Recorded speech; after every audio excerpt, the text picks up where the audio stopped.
What's up guys? I'm Matt from SB Fishing TV here for Mystery Tackle Box. And this month we're going to be showcasing an awesome finesse technique that is going to be an absolute fish catcher. We're going to be taking an inside look at the Neko rig.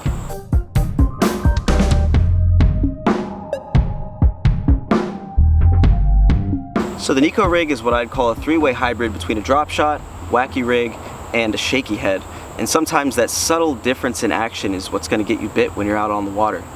So today we're going to go over the components that you need and how to rig this thing up. So first we're going to take a look at the head of the bait, which is where the nail rig is going to go. So this is a 3/64 ounce Carl's Stash nail weight.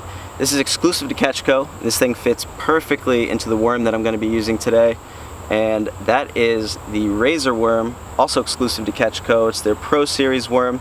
It's a 6-inch finesse styled bait. Has a really nice cut tail.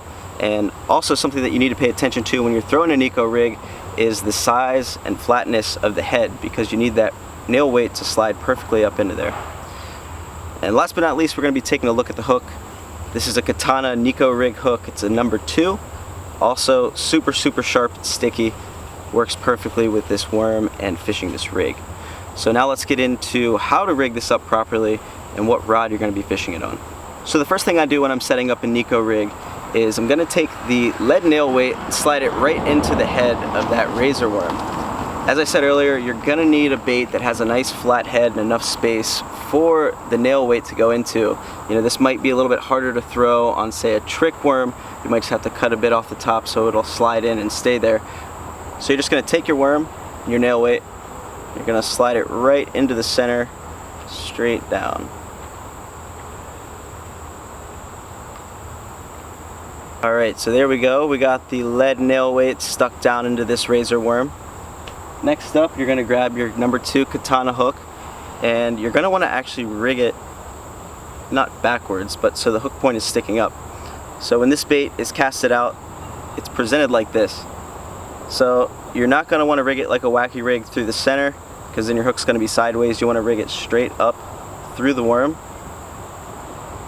And I'm going to do it right in this little blank space here. So you're just going to skin it through about 1/4 inch of the worm, pull it straight up, and you're good to go. Since the Neko rig is a bit more of a finesse technique than others, I'm going to be throwing it on a spinning rod today. This is a 7-foot medium light. You can throw it on a medium light to medium heavy spinning rod. I'm throwing it with 20-pound braided line to a 6-pound fluorocarbon leader. You can throw between 6 and 10-pound fluorocarbon. That's what I would suggest, but today I'm going to be fishing a little bit more open water, not too tight to cover, so we're going to be tying it on with 6-pound test. Alright guys, we are all rigged up and ready to go out and catch some fish. So I hope you enjoyed this video on how to properly set up your Neko rig, all the components that you need.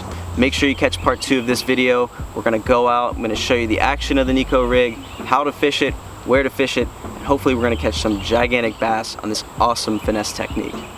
If you guys aren't already subscribed to the Mystery Tackle Box YouTube channel, make sure you go down there and smash that subscribe button for some more awesome tips and tricks videos. And if you'd like sweet baits like this sent to your house every single month, head over to mysterytacklebox.com and get your first subscription for as low as $15 a month. Catch you guys on part 2.